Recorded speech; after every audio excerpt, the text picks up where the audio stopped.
Certificate கொடுத்துடலான்னா நீ 6 லட்சம் இப்ப 1.5 கோடி பேர் இங்க வந்திருக்கான் வட இந்தியன், அவனுக்கெல்லாம் நீ வாக்குரிமை கொடுத்துருவ. பீகார்ல வெளியேறினாலும் 60-70 லட்சம் பேர் எல்லாம் இங்க இருக்கான், அவனுக்கு கொடுத்துட்டீங்கன்னா இது இன்னொரு இந்தி பேசுற மாநிலமா மாறும்.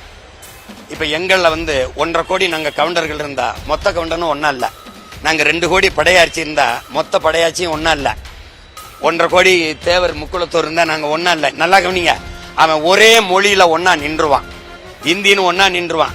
அவ்வளவும் பிஜேபி ஓட்டர்ஸ். உங்களுக்கு சத்தியம் பண்ணி அண்ணன் சொல்றேன், காங்கிரஸ் ஓட்டர்ஸ் கூட கிடையாது. முழுக்க அவன் இந்திய திணிச்சா எதிர்ப்பான். இந்த தமிழ் பையன் இந்திக்காரனை திணிச்சா என்ன செய்வான்னு தவிர்க்க முடியாத தொழிலாளியா அவனை கொண்டாந்து இறக்கி குடியமர்த்தி, இதே மாதிரிதான் இமய வர இருந்தா நான் நிலத்தை இழந்து இங்க குறுகியிருக்கேன். தம்பி, வரலாற்றுல காலடியில் இந்த ஒரு பக்கத்துல எனக்கு ஒரு தாய் நிலத்துல என் கண்ணு முன்னாடி அடிச்சு விரட்டப்பட்ட அனுபவம் இருக்கு எனக்கு. அந்த காய் என்ன ஆறல, இங்க இருந்து விரட்டுவான். அவன்கிட்ட என்னுடைய அரசியலும் அதிகாரம் போயிடுச்சுன்னா நான் இந்த நிலத்தை விட்டு வெளியேற வேண்டிய அகதியா நான் மாறுவேன். அதுக்கு முன்னாடி எச்சரிச்சுக்கணும். வா இரு வேலை செய்ய, வாக்க அங்க போய் செலுத்திடு.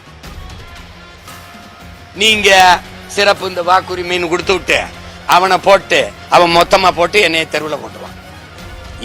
இப்பவே இந்த இடத்துல இவருக்கு சீட்டு கொடுத்தா தான் ஜெயிக்க முடியும் இருக்கு. பெருந்துறையில எப்படி இருக்கு? கோவை தெற்குல யார் ஜெயிப்பா சொல்லு. அம்மா வானதி ஜெயிச்ச 20,000 ஓட்டு இருக்குல்ல, யாரோட ஓட்டு யாராவது சொல்லுங்க.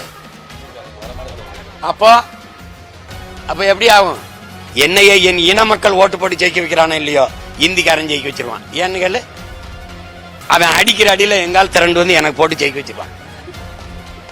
உண்மையிலாதான் நடக்கும். ஏன்னா வேற வழியே கிடையாது. நீ என்னைய தேடாம நீ போக முடியாது. ஏன்னா அவன் அடிப்பான்.